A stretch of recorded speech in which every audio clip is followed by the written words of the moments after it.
Hello, welcome to Mark Langley's Horsemanship Podcast, a podcast helping people to understand their horses better, to provide solutions in a calm, connected way. I'm Jenny Barnes. And I'm Mark Langley. Mark, the first question I've got for you today is from Nicole. Nicole's question is a little bit like in relation to separation anxiety. She's got 2 horses and a Shetland and a large paddock. And whenever she takes her gelding out of the paddock, her older mare, a 27-year-old mare, goes nuts, even if she can still see the gelding. She'll pace and run the fence line calling for him and gets in a lather of sweat. She's also a bit wary when she leaves the paddock and can't see him. If he calls to her, then she'll pace and rear if they don't go back quickly enough. Now, she's planning to do a day ride out next month with her gelding, and she doesn't want to leave her mare behind full of anxiety. So, have you got any suggestions on how she can help? A friend suggested a calming pace for her. She doesn't want to give her anything if it's just to keep her safe, then she will. And she's just worried that she's going to get worked up, as it seems she has a laser focus on the fence line with no concern for herself until he comes back.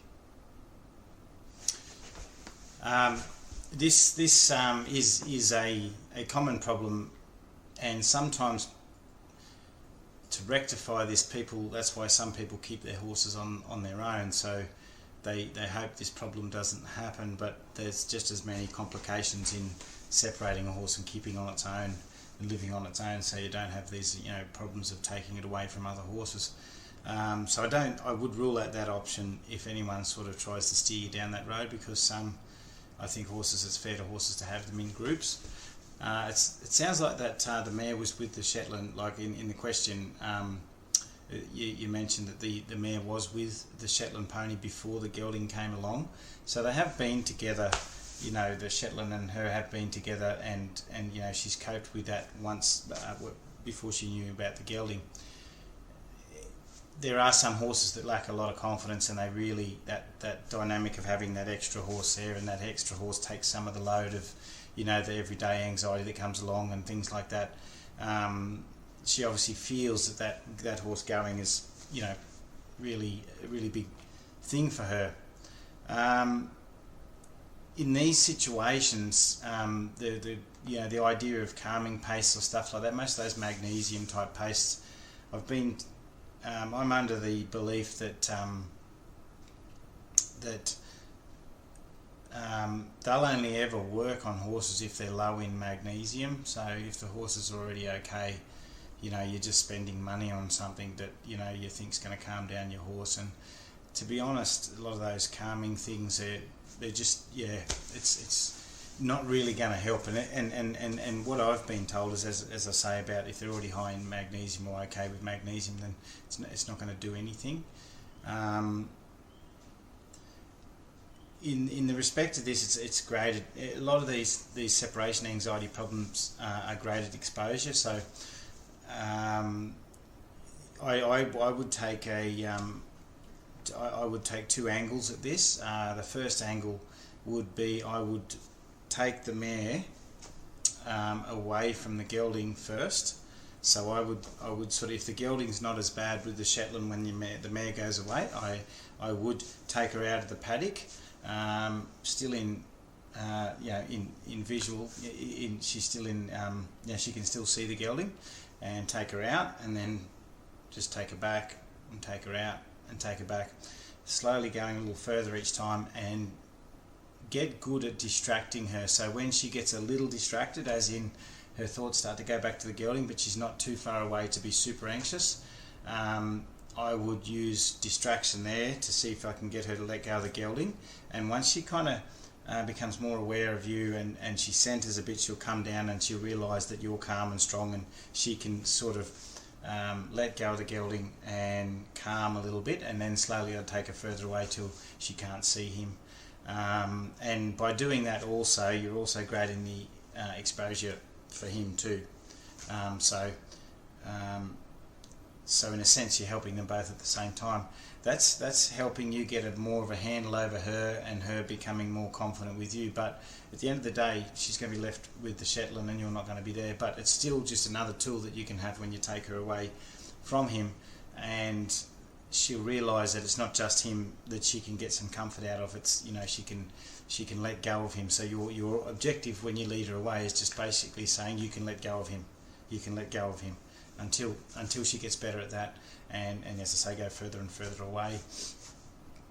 You could do that by also moving the Shetland as well, getting her to let go of him and then take her to the Shetland in another paddock, things like that, to just help her let go of that horse and then be with the Shetland if you can set it up like that. And then the other thing now then I do is take him away and grade the exposure that I take him away. Sometimes you can just take him outside the paddock, maybe give her a little bit of hay just to distract her the first few times, but don't use that as your... Because sometimes the horses are...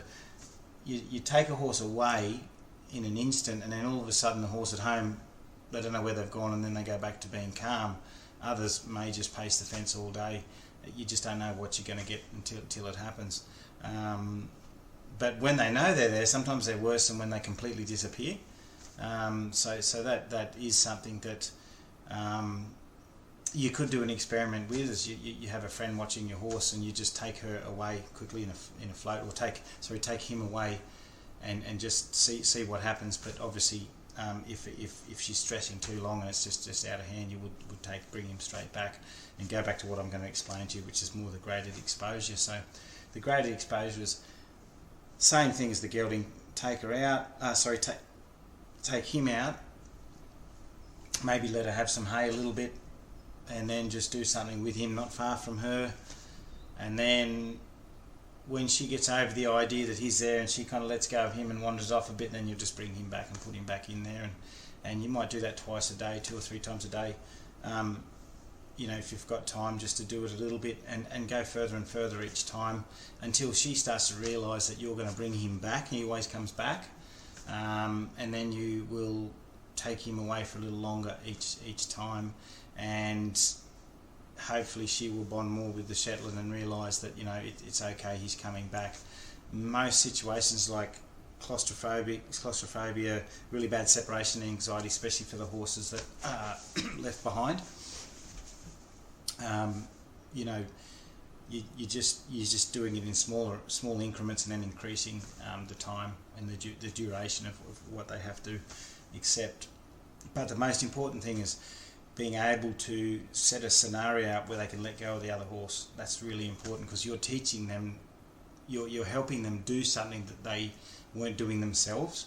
And so by showing them how to do that, it can become more available for them when they're in that situation.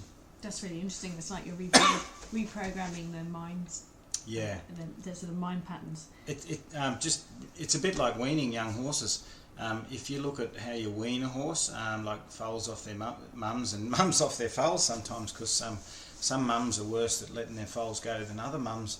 And the best scenario is, I've found, is giving the mums and foals time to interact with another herd that's got other companion horses in there and other things that will distract them, and when they do eventually wean, there's kind of like a fence in between them and they can come backwards and forwards to that spot, but eventually they just kind of go, yeah, righto, and they break away, and that in itself is that graded exposure until they slowly break free. Okay, sticking with riding horses out, Carly has got a little big question, and I'll say it's a little big because it's a little question, but I think there's quite a lot in it. What is the best way to get a horse confident when you're riding them out on the road? I think I know the horse. I think if it's your bay mare, Carly, but I know the horse, and she's a very very highly strung mare, very very anxious mare, but yeah. Anyway, so to get a horse confident out on the road is, one, you've got to get it confident with you. You've got to get it confident with the pathways that you're going to offer it. That's the biggest thing. So why do we spend time educating a horse in an environment that it feels safe in? As well, we've got to know it's going to feel safe with all the things that we're going to technically or possibly impose on it when we go out. So I would look at the basic. without getting too technical and going, oh God, I'm never going to leave, I've got all these things the horse is still worried about. Well, if the horse is really still worried about a lot of things, well, you know, for your own safety, maybe you wouldn't be riding it out. So the things that you can control and the things that you'll probably, the go-to things that you're going to use when you're out riding, you've got to look at those things, and you've got to look at how well she understands them, and in relation to how you're going to, you know, use it out in a new environment that the horse is possibly scared of, is a lot of times you're going to be using your basic tools, which is like your rein aids, like your left and right rein aid, your backup rein aid, you know, a bit of impulsion with the legs to say, you know, let's yes, can I kind of walk up a little bit. You know, you look at those basic tools that you'll be using quite a lot out on the trail, and you assess how well your horse feels and how good your horse feels about them, and how well they understand them in the environment that the horse feels safe in. So if your horse is still chomping at the bit and throwing its head in a safe environment just because it saw something over there that distracted it and it wouldn't let go of that, then, well, you know, when you're out in a really scary environment, that basically when you touch on that rein to help your horse, it's actually adding more anxiety to the horse. So when the horse sees the sort of car coming and it's fixated on it, and then you add a rein to say let go of that, you're actually tipping that worry more into the cup. So what you've got to look at in the safe environment is the things that you're going to most commonly use is when I take a rein, and is it able to tip anxiety out, or is it putting anxiety in? So if the horse goes, oh yeah, I'm thinking that way and I feel soft, or I'm backing up soft and I've let go of that forward thought and I'm backing up, you know, then you know that those tools are kind of working enough to possibly be able to get the horse to let go of anxiety out there.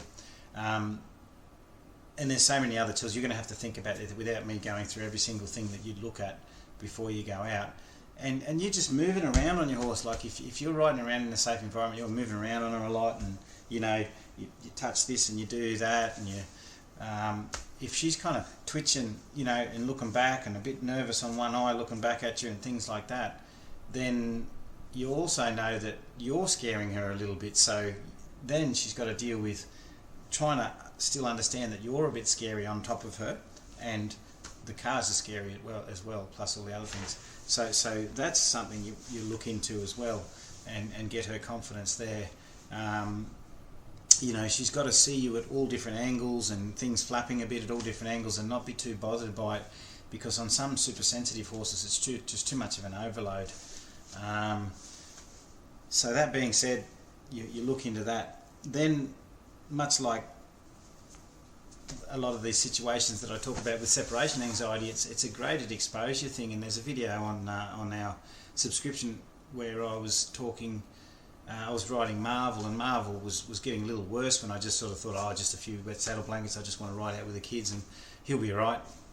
Well, he wasn't. Each day he got a little worse, and I thought, I didn't even go very far, I just went around the arena and up the paddock and back, but he was getting really wound up. So then I had to actually go, oh mate, I'm going to have to sort of, you know, look at where the anxiety starts and tip it out. So some of it was in the mounting, some of it was in, you know, just, you know, so, and then I just got him to go out, think away, reward him, bring him home, and I only went out a little bit. So once you've got things all right in the yards, then you go out, and when the horse gets a little overwhelmed, you know, that first point of not completely overwhelmed, but they start to go, oh, this is a bit, oh, then you say, change that thought, I'm going to take you back home a little bit towards where they're going to feel safe. So instead of them saying, I'm going to take you home now, and start to push to want to go somewhere else, you feel them get a little anxious, and you go, actually, I'm going to take you back now.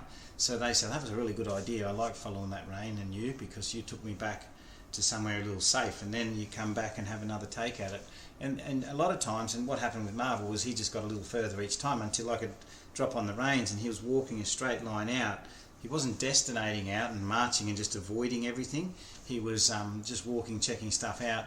And then when he did a really good job of, you know, he might have done 10 or 15 metres, I'd turn him around still, even if he didn't get anxious, just to say, oh, by the way, I might take you over here. So as soon as you start to feel that tension, you can always distract that horse with a good idea. And a good idea might be going towards home to start with, but then it might be just a simple distraction. The horse is worried about something over there, you steer it left, tell it to let go of that and ride over here.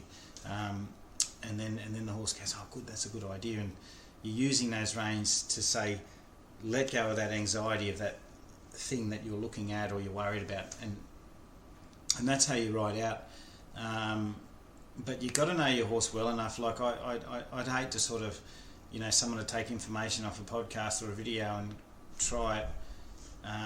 Some horses feel safe and then they explode. Some horses look explosive, but they never really go any further than feeling explosive and just wound. They sort of kind of don't just completely tap out.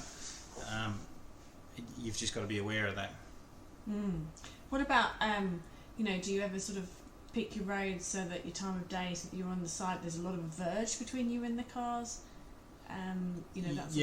Like if I was going to choose somewhere to ride for their first outings, I would choose a relatively easier environment. Like I used to like I noticed a difference. When I was starting a lot of horses in Glen Innes. I was in Glen Innes when I was really taking on clients' horses, and then I still had clients' horses when I moved to Mudgee. But I thought my training had changed, but I noticed there was some of the first rides were more difficult than I remembered. But then I remembered the environment that I had in Glen Innes, and I had an environment where I had open country, and I had fairly easy to sort of ride through forest country, but that forest country had so many things to sort of look at that the horses they didn't have this long focus out over here over the horizon kind of focus, so it was very easy to distract them, and they'd start to have to pick up their feet over logs and things like that, and they got more consumed in that sort of, how am I going to kind of commandeer this little bit of a forest environment, opposed to, wow, look at all this open space. And they're in a classroom rather than a cinema. Yeah, a bit like that, and that sort of was a really good thing to get them. And after sort of 5 or 6 days of riding, if they go out in the open and they get too strong of a gaze and I couldn't distract it, I'd just steer them back into somewhere where I could get them to let go of that with other things. And I found by the time I got them out and cantering and galloping out in that open country, they'd sort of got it together by then.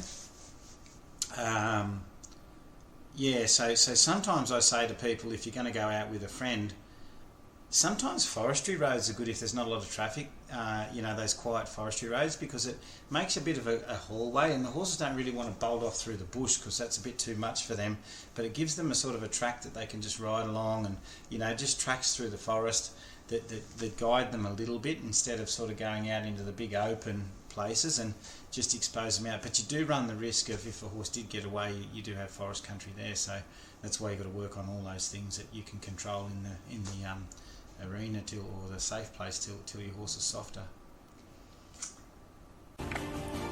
You can learn more from Mark online through his online training videos. Just search Mark Langley Horsemanship. There's over 380 training videos which everyone has access to with a 7-day free trial.